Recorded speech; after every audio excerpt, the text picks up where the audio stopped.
Who is this turkey? This here is Jack Burden from the Pork Chop Express. Hey, beat it, Buster. This is a private frisbee game. Toss that my way. It's all in the reflexes.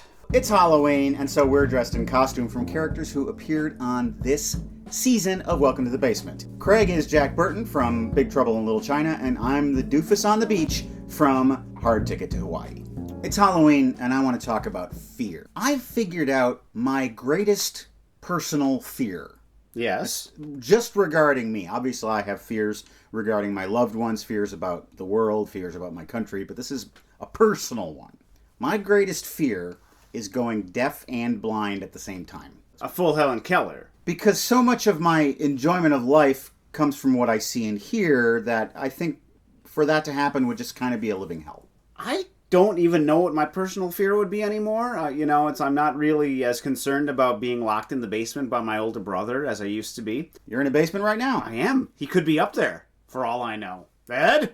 I had friends in high school. They found out right in front of me that they both shared the same fear. Buttons.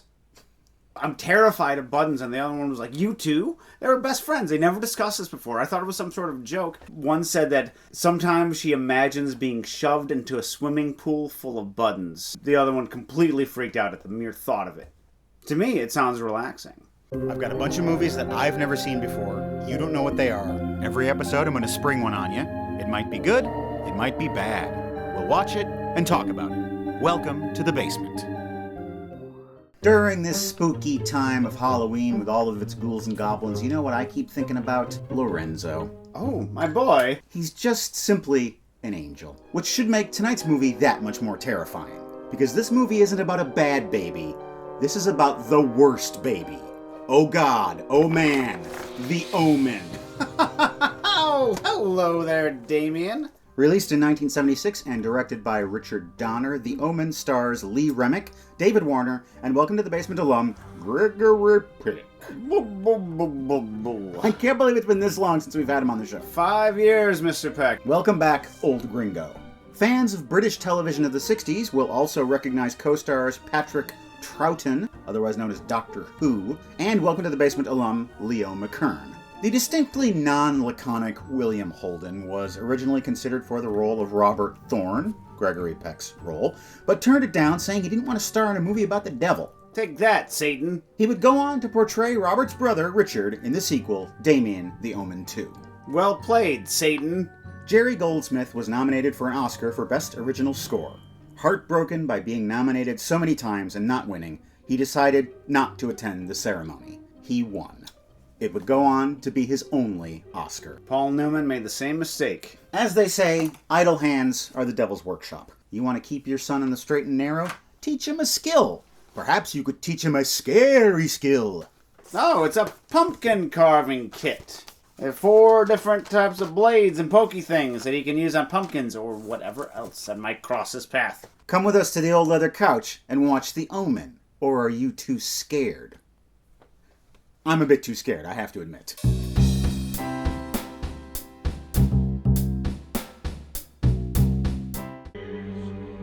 Brr, brr, brr. What's wrong with my baby?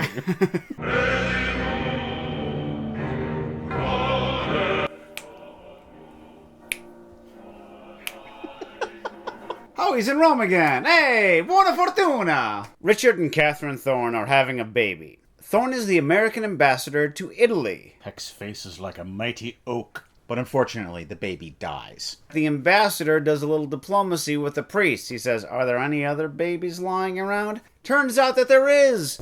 A mother died in childbirth, and she has a boy that kind of looks like you. They made a gentleman's agreement, as it were. Peck! And he doesn't tell his wife. So his name is Richard Thorne. Dick Thorne. Oh, come on. That's lowbrow. We don't do that on the show. Years pass, and the baby grows into a toddler, and Mr. Thorne gets some great news. I'm appointed ambassador to Great Britain. Screw you, Italy! Yeah! So they're moving to London. They find a nice house in the country. So? This is where we'll put the cauldron, and we'll draw a darling pentagram on the wall. Why don't we have a little look upstairs. Gregory Peck's voice sounds like a house settling. I got bad news for you about your dog. It's just a starter dog. Time passes. Like this. What is this, La Jetée all of a sudden? And little Damien gets a special birthday party. Happy birthday. There's a photographer milling about. Everyone's having a great time, despite the fact that that dog is wandering around. This looks like a good party for me to poop on. They have a carousel, and they have a nanny who does a trick. A dog glares at her, and she does this. It's all for you! I went to the Thorne birthday party last week. They had the queerest entertainment. There's this photographer, Keith Jennings. He goes to Peck's place of business. I am sorry. You went a bit balmy with my snaps. Richard Thorne is paid a visit by an Irish priest named Father Brennan, who informs him, You must accept Christ as your savior. What do you want? To save you, Mr. Thorne. because the son of the devil is going to try and kill him. Thorne says, "Get out of here. That's crazy talk." Accept Christ each day. Drink his blood. Hip hip hooray.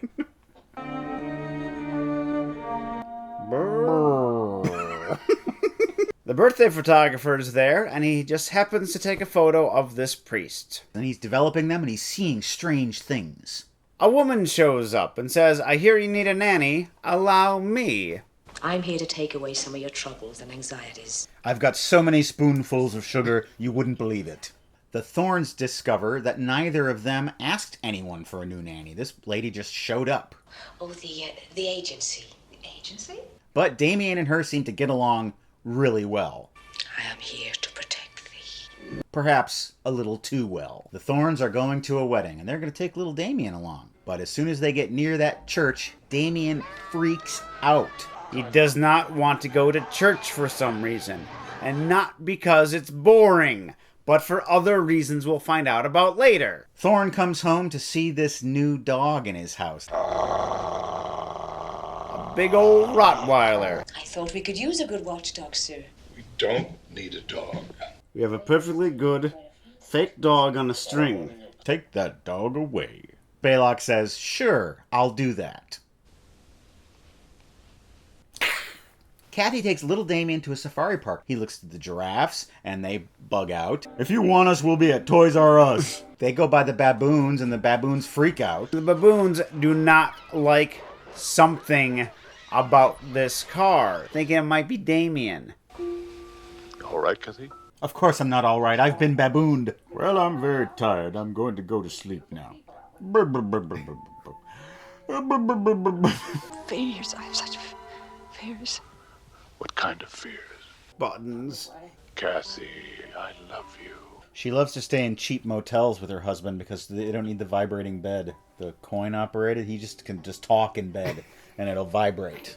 Thorne goes to watch a rugby match. He's enjoying it a lot for an American. Again, Father Brennan shows up and he says, "Dude, I'm serious. We gotta talk." Your wife is pregnant and your little son Damien is going to kill the baby, kill her, kill you, so he can have all of your wealth, and he will establish the devil's kingdom on earth. He is the Antichrist. There see the old man, Bugenhagen.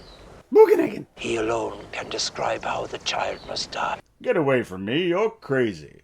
Father Brennan doesn't know what to do, and this freak windstorm seems to have blown up out of nowhere. He goes to his church, and he promptly gets impaled by a lightning rod. The angle of that lightning rod seems to match the angle of the little ghostly thing that Jennings was seeing in the photos. Who's my little Beelzebuddy? I'm pregnant, Robert. I just found out this morning. Brr, brr, brr. She does not want any more kids because she's starting to not like Damien so much. She thinks he's creepy. She also thinks the child isn't hers. My collar is so far away from me. The most important thing for you to do is to agree to an abortion. No. I meant for your wife. Oh, well, that's different. I thought you meant for me. Damien's taking tricycle lessons with his nanny. 663. 664. Say it, you minion of Satan. Faster! Faster! Out on the mezzanine, She's standing up on a thing, fixing a thing. this happens.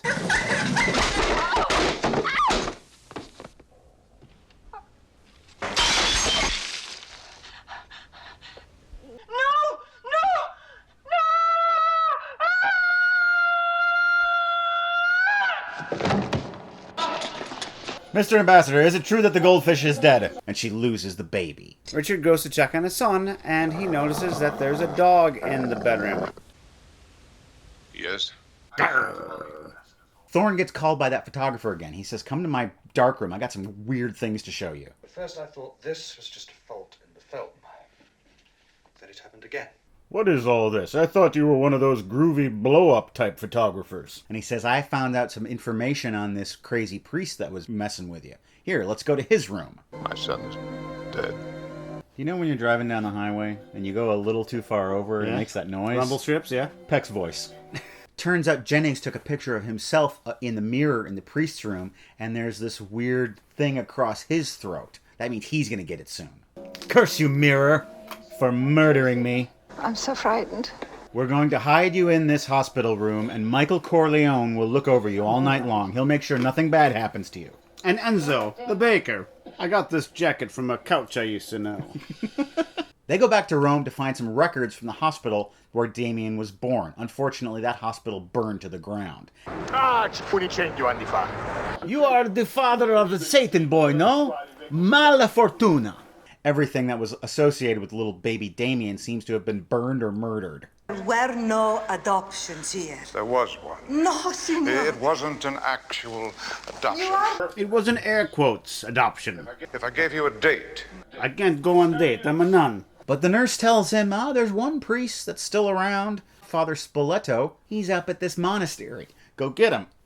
Theologians have already interpreted the eternal sea as meaning the world of politics.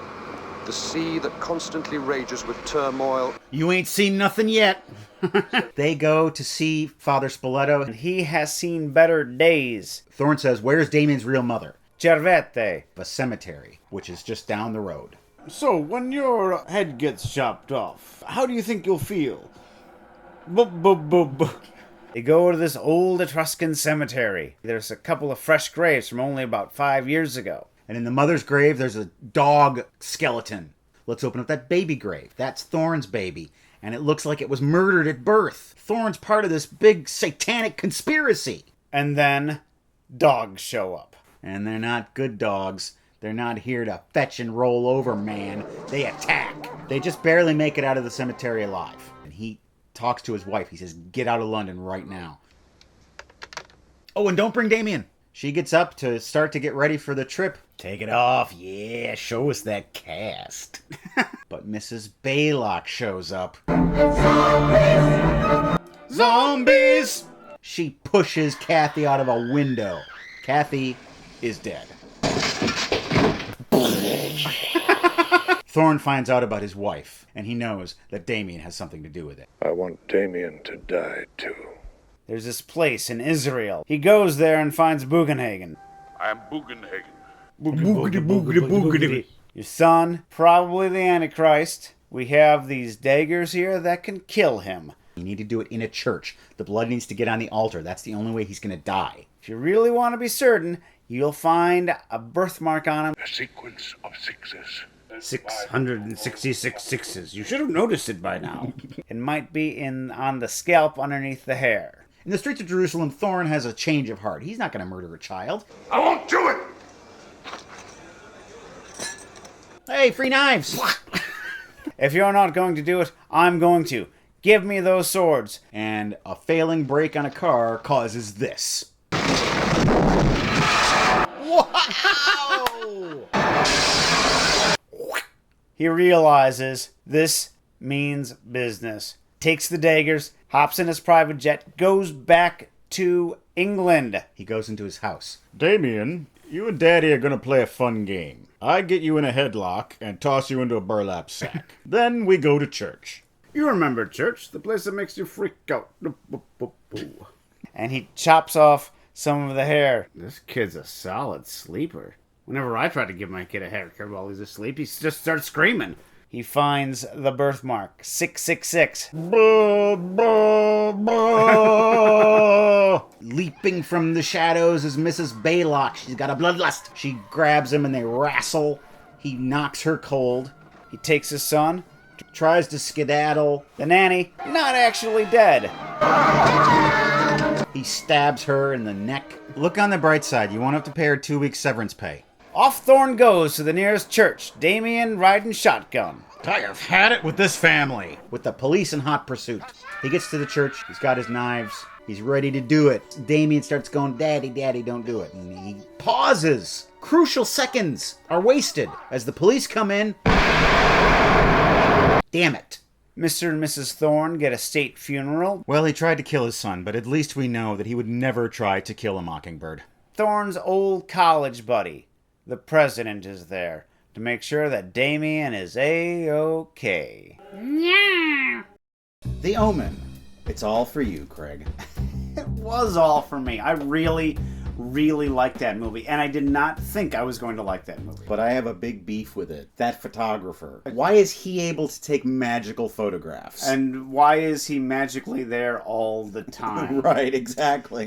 He He just instinctively knows to take a picture of that priest. I know that movies are all about suspension of disbelief, but in that instance, I just couldn't do it. And another part of the movie that I disliked was that Rome investigation. I thought the movie really sagged. Yeah, but also we had the cemetery scene. I'm talking about before the cemetery. Yeah. I wish they could have condensed that part of the movie more. It was really kind of a lull for me. The scenes of horror in this are some of the best ever made, I think. A horror movie filmed like a thriller. There was enough excitement that was happening every few minutes to keep it from something that happened a lot in the 70s in horror movies, which was atmosphere as opposed to incident. I was surprised at how relentless this movie was. I know that the nanny's going to hang herself. I didn't think it was going to be 10 minutes into the movie. Here we are, welcome to hell. That's why that Rome investigation dragged so much, because it stopped being relentless and turned into this detective story. Yeah. William Holden was considered for the lead role for this. There were several other actors that were also considered. Oliver Reed, who would have been amazing. Charlton Heston, who's kind of a Gregory Peck type. Yeah. And this one's a head-scratcher. Dick Van Dyke. Whoa. Now, he's got acting chops, and he's done drama, but I just don't see him in that role. I'm happy that Peck was the man chosen. We see him as a great actor because we were raised to believe that he's a great actor. Really, he had to prove himself for a lot of his career. When he got Atticus Finch, nobody thought he was good enough to play that role, and then they gave him the Oscar for it. That's what makes this movie great. He spent 15 years proving it could be Atticus, he spent 15 years being Atticus, and then he was Atticus who has to kill Scout. You know, you need the gravity of Peck and the iconography of Peck. It wouldn't have worked if it was Holden, because Holden, he hasn't stayed with us. The scene in Rome after he finds out that Catherine's dead and he's laying in bed, and you realize this guy's not wanting to kill the Antichrist. He wants to kill the boy who killed the woman he loves. Peck carries that so well. I don't think any of those other actors could have sold the moment like he did when he says, I know he's not my son, I know he's the devil, but I can't do it. I can't kill a boy. Yeah. And from him, you believe it. When I was in college, I was talking to my dad on the phone. He's like, hey, remind me next time I talk to you to tell you about I just met Gregory Peck. Months pass, and then a couple of years. Oh, I totally forgot. Dad, you met Gregory Peck. Tell me all about that. And he's like, oh, not that Gregory Peck. Our friend Bill met Gregory Peck. Oh, did he? Wait, 1 second. I'm not going to be fooled again. I really like the fact that Damien is the son of Satan, but at the same time, he is a boy. Like, he doesn't have machinations. He doesn't really do anything that he's not prompted by someone else or a dog to do. All great horror movies are about something else. This one seems to be about a parental concern. How terrifying it would be to have a child and to hate that child. Catherine hates Damien, which makes it seem almost more like a family drama than a horror movie. I think it's one of those movies where I thought I saw it. It shows up on clip shows. You just know that he has a 666 in his scalp because of an old SNL sketch. And also the name Damien has borne this weight over the years. My mother was a 6th grade teacher, and she said that there were certain names that she knew she had a bad kid. One was Corey, but the really bad one was Damien. Corey? You know Corey. Corey is a really nice kid who gets into trouble. That's what that name means. Actually, when I was in grade school, we had a Corey, and he caused a lot of trouble. Yeah, so but a really nice kid. Your mom might be onto something. A trope I'm tired of that goes all the way back to the Bible. And it is the number 666. And it shows up in all the devil movies. What makes me particularly tired of it is that it was an inside joke that people in Roman times would have gotten back when Revelations was written. 666 was Nero. It was on his coins. I don't know why, but not because he was a Satan. And I'm sure he persecuted the Christians, so he was anti-Christ. Anything else to say about the supporting cast, Lee Remick? She hangs on to tension so well. She's got a real face for horror. Mm-hmm. She's got a face for horror. No, I don't mean that. I know, but I'm going to save it for someone I don't like. The Omen. I will heed its warning. Also, remind me never to shave my head, because you might find out something that you don't want to know. I have a whole treasure map up here. It's like The Princess and the Pirate, but with my head. Bob Hope, check it out. The Omen may be over, but we're going to keep on scaring you with Seen It. Seen It. Our theme tonight, of course, is horror. The Rolling Beatles 123 writes, have you seen the 1972 movie Frenzied, directed by Alfred Hitchcock? It's his second to last movie, and it's also a really good and underrated one. Seen it? Not seen it. I don't like this movie. A lot of people don't like it. There is a scene, it's a rape murder scene, that is so intense, it gave Tona a panic attack. Really? And the rest of the movie is a bit forgettable. So much of Hitchcock's movies are beautiful to look at, beautiful colors. When he gets gritty and washed out and urban, it's not as compelling. It's funny, he started out in black and white. He went into raging Technicolor, and then he slowly devolved into this very bland 70s non-color they had. Tommy Gish writes, please review The Fearless Vampire Killers. It's a faithful spoof on classic Hammer horror films. Definitely worth a watch. This Halloween. Seen it. Man, this movie is so much fun. Yeah. And it's also got its really scary moments. You don't think, you know where I'm going for slapstick? Polanski. But he hires this clown of a man to play the Van Helsing type. The old man, yeah. And Polanski, as his sidekick, is also really good at slapstick. Really comedically gifted, yeah. Yeah. Polanski also pulls off the sped-up film comedy chase. You know who's going to do the sped-up film comedy chase? Rosemary's Baby guy. The guy who did Knife in the Water. That guy. Damon Tufel writes, I just recently climbed out of the cinema immersion tank after watching The Witch, a New England folktale, 5 days in a row. Wow. The actors all deliver outstanding performances, and I'm including the GOAT. I'm sorry, we already talked about this. But I hadn't seen it. You told me that it wasn't as scary as you thought I thought it was, and so I went ahead and watched it. Was it as scary as you thought it would be? It wasn't. It comes off as more of a murder mystery. It's not so much a whodunit as a who-da-witch. Yeah. Is a witch?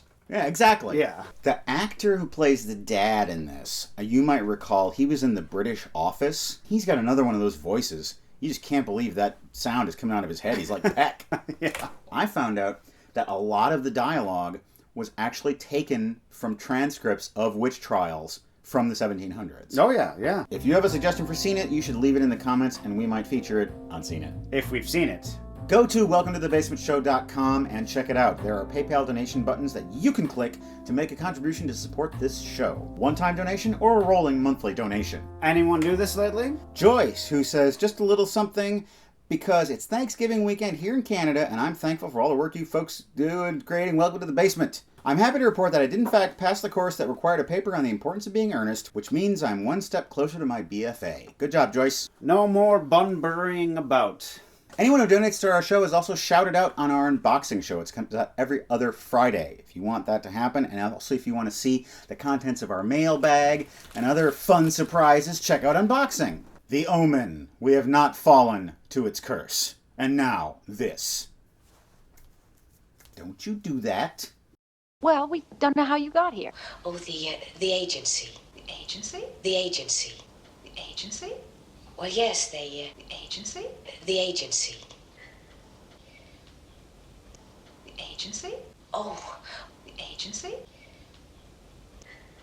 the agency. The agency?